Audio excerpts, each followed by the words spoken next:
The question of if liberals can be leftists is making its rounds again on TikTok.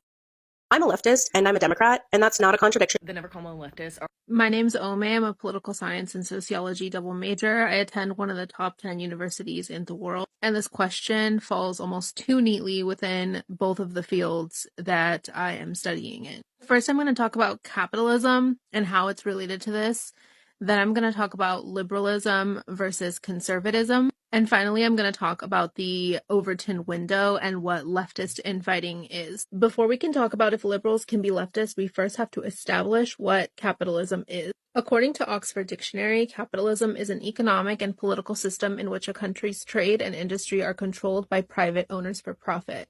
And according to sociology, all economic structures also double as social structures and impact society bigger than any other social structure. The key elements here are the for-profit ownership of the means of production. What this means is that the owner of a business controls the profit outcomes for all of the workers inside of a company. For example, if you are a barista at a coffee shop, even if you do 70% of the labor, you do not get 70% of the profit share from a cup of coffee. You probably see 1 to maybe 5 to maybe 10% if you're at a really, really good job. The majority of the profit is controlled by the owner. That means that the owner makes the majority of the profit off of that cup of coffee. Capitalism itself has a natural opposition, and that is communism.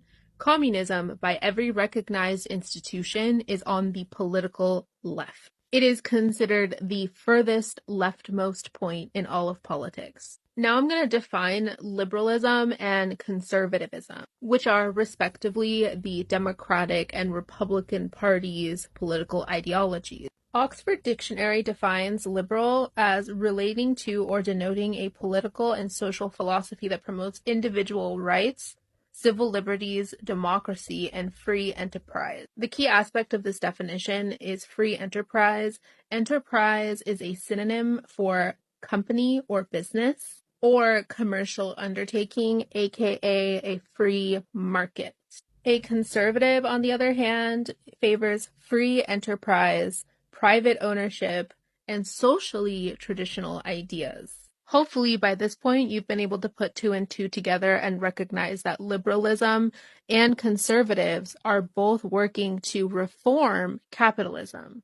Liberalism is the left wing of American politics, but it is not leftism. And I put together a handy-dandy chart. As you can see here, the American Overton window rests squarely ending at liberalism on the furthest leftmost point. And the furthest rightmost point is fascism.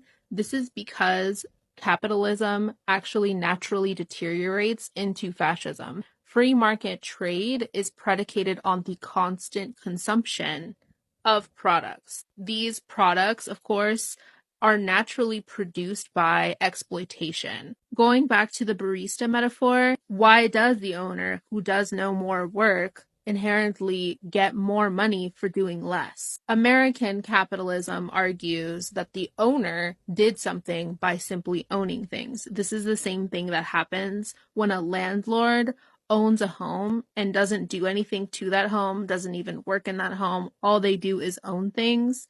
And the myth to say that they're doing some kind of work, but in reality, all they do is own the property that you rent. This is an inherently exploitative process. It applies to the global south as well, and countries that are more marginalized than the United States. And this is exactly what leads to things like the genocide in Congo and the very oppressive and exploitative contract in between the United States and Mexico for water. This is because free enterprise is inherently coercive. It requires the global south to give up its wealth and resources to countries that have better military power. And ultimately, capitalists will use windows of opportunity to exploit the global south. This is why the global south considers liberalism the furthest rightmost point. And for the global south, leftism actually begins at reluctant Democrat, people who do not believe in the reform of capitalism. Leftism begins at the abolition of the current social and economic system, aka a revolution. That's what a revolution means by definition. It means a transition from one social and economic structure into another. It doesn't mean inherently any kind of violence. It doesn't mean war. It doesn't mean revolt. It doesn't mean any of that. It just means a transition into one social and economic structure into another. And leftists have a pluralism, meaning a variety of different ideas about what the leftist ideology should be and how to completely abolish capitalism. And that in between point is called socialism. It's the advancement towards a more left solution. Some people believe in communism. Some people believe in another iteration of communism, such as primitive communism, which is an indigenous forward style of communism. And I don't know where the definition of a classless, moneyless, and stateless society came from, but that is an inaccurate definition. It's actually just a pop culture reference, but it's not real. In fact, there have been multiple societies that are not capitalist and that are arguably communist that have had money in them, so money has very little to do with anything. Saying that communism is a classless society is kind of like saying communism is communist. It's not really very helpful. And statelessness is a whole other political issue all on its own, so that's just not related to communism. I wrote my own definition. I've read all of Marx's works, and I've read them multiple times in academic settings because I think it's more handy that you hear it from more than one person. And I wrote a social and economic structure driven by the will of the working class and the elimination of poverty and exploitation. Going back to that coffee shop metaphor, ownership of a business wouldn't exist. It would be a cooperative ownership situation, a flattening of a hierarchy, and everybody would have to work the same amount and everybody would profit share the same amount. For most ethical individuals, this is the Overton window. This is where leftism is. And now I'm going to tell you about what leftists actually fight about. And I can tell you that it's not electoral politics. As we've discussed, leftists start at the rejection of capitalism, therefore the abolition of the current and economic system. But going back to what I mentioned previously, one of the key aspects of infighting is statelessness, and not whether or not statelessness should happen, rather when it should happen and in what context. Another political philosophy that leftists sometimes fight about is Maoism, which is essentially the concept of legitimate violence and how to use it in the context of a revolution and what is ethical. Another aspect, which is probably the most popular amongst leftists, is Leninism, which is the authority of the poor or the working class. This is also known as a dictatorship of the working class, aka the proletariat.